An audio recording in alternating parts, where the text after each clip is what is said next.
Communicating with students. From face-to-face interactions to online communications, teachers, make sure you follow your set district policy. But there's lots of technology tools that we can use to communicate with students both inside class and outside of class. One way to do that is if a student creates a paper, for example, in a word processing document, you can turn on the track changes. And a lot of people don't use the track changes, but it's a great way for a teacher to interact with a student in the environment of a word processing document. So you can turn on the track changes, and what's great about it is it automatically assigns color coding for you. And so you turn it on, the teacher becomes one color, the student becomes another color, and they can have an ongoing dialogue about the work of the student, which is a great way to capture everything that you're saying to the student in one place. So that's called track changes. It can get a little confusing when you're first getting started using it, but it's a very important college and career skill that our students need to know when they're using a word processing type of document. Here it is. You can go ahead and turn on, turn off track changes. You can add comments. You can put in like sticky notes right in there. And then when you're all done and the student that owns the paper, because they are the author, the student then can press a button and all of the discussion goes away and you have just the clean document, which is really, really nice. There's a reviewing pane that shows everything, the ongoing conversation about this. Not only can this be done with teacher to student, but peer editing. This is a fantastic feature for peer editing also. Now, I'm jumping over to Google Drive, and this is the word processing within Google Drive. And this is a great example that Stillwater Area Public Schools shared, and they're doing some flipped professional development. And I just wanted to use an example of a real school using Google Drive. And in Google Drive, you can, if you see in the upper right-hand corner, you can share your documents. The other thing that I opened, a window that I opened for you, is to see the revision history. Because what happens there is you can see exactly who was revising at what time, and you can see what they added to the document. So that's a really nice feature.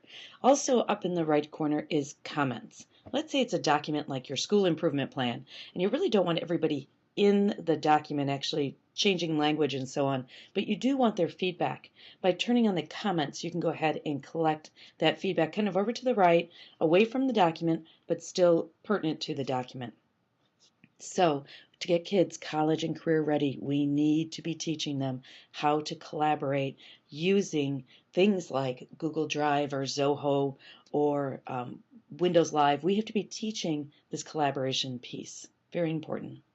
This isn't a great example. This is getting old. This is one I won't even share because some of these apps aren't even around anymore. But it was a great example of what was done at a conference a couple years ago where people just got to add their favorite apps. Unfortunately, what happened after that is some people got in and spammed, and there were people trying to promote their apps and things like that. But the concept to get everybody on the same page really, really is a cool one, and it's the one I wanted to put out there. That's another way we can communicate with students. So you saw word processing. Now this is what a spreadsheet could look like, depending on what you're teaching. This might work better in a science classroom or math classroom, where in the English language arts classroom, you might want to stay more with word processing. Again, you can see the share, the comment, and the revision history. Now you can also insert notes within both the spreadsheets, the word processing, and the presentations within Google Drive. And so you can see insert, comment. So that's another way that you can go ahead and interact with students. All right, this is a great one, Remind 101. But before you do this, make sure you check with your building administrator just to make sure that you're following district policy. But what this is, free, one of our favorite words, free, it's the teacher can use their cell phone to text out messages through Remind 101. The great part about that is the student, your cell phone never goes out to the students. And so everything is within the Remind 101 community. Basically, when you go ahead and set it up, you have you have a code, and that code goes like if you're teaching third period literature, you would have a code for third period, a different one for fourth period. And then you go ahead and give that code to students and their parents, and that way they get the information. You set up your account, and the text message, they generate I guess a fictitious number, and that's going to come from go through the cell phone. So it's not your cell phone number. That's really key. And then you can go ahead and send messages. So you want to go ahead and blast it out. What's great, the people that are using it love it. The parents love it because they have instant information. You pick up somebody from school, it's like, oh, here we have chapter 4 to do today. No hiding anymore. And it's a great group. They're really working to try to help communication with parents and teachers and do it in a safe environment. So it's been fun to watch Remind 101 grow into a lot of school districts use it across the entire school district to pass information. I hear a lot of coaches love it. Buses late, practice, rain, thunderstorms, or whatever. And so coaches really like Remind 101. And I can schedule things for later. I really like that. And so I can go ahead and set out all of my assignments for the week and then just kind of basically time release them. I like that. I need that. And there's people that just are raving people. The people that introduced this to me last summer just went on and on and on about how everybody loves it. And so people love Remind 101. Now, the term backchanneling, this is a way to communicate. We mentioned backchanneling in a number of segments. And so if you want to know more, you can dive deeper into another session that's actually called Engaging Students in Backchanneling. This is an example of today's meet. One way that you can backchannel. Concept of backchannel, you're talking behind the back of the presenter. But what's important to remember about backchannel is you can continue the conversation. My best backchannels when I do professional development are those that don't need me as the leader. My entire group is having the conversation as we go. Now, Screenchomp is an app. And I just want to talk, I cover screencasting in a number of different places. It is an app on an iPad where groups of students could demonstrate what they know. And so they make a screencast, and then they can go ahead and share this.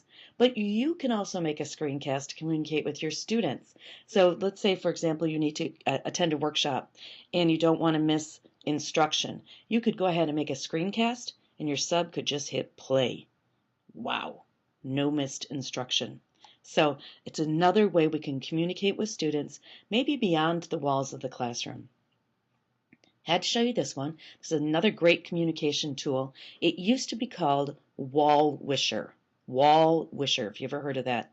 It's now called PadLint, and you can read their blog to find out more. But you can go ahead and build different walls. So, for example, you want to do an exit slip with students. You can go ahead and build a wall for that exit slip, and immediately, whatever device they have in their hand, they could go ahead. First, I would put them in groups to let them discuss whatever the key question is you ask in the exit slip, and then have them summarize on the wall. And you can get all fancy. My walls never look this fancy. Mine look like a bunch of text boxes.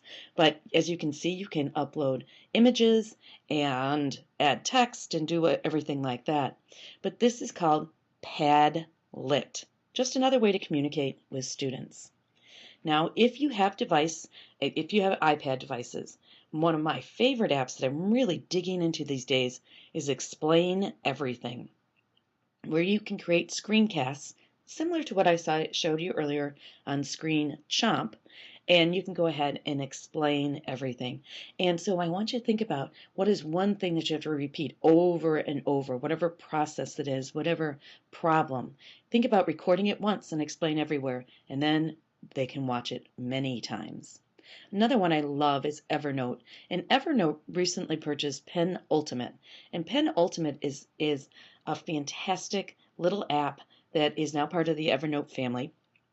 And what I love about Pen Ultimate and Evernote is whatever device I pick up, I have an app on my phone, I have an app on my iPad, and it syncs to my online Evernote. So I never lose anything, which is great.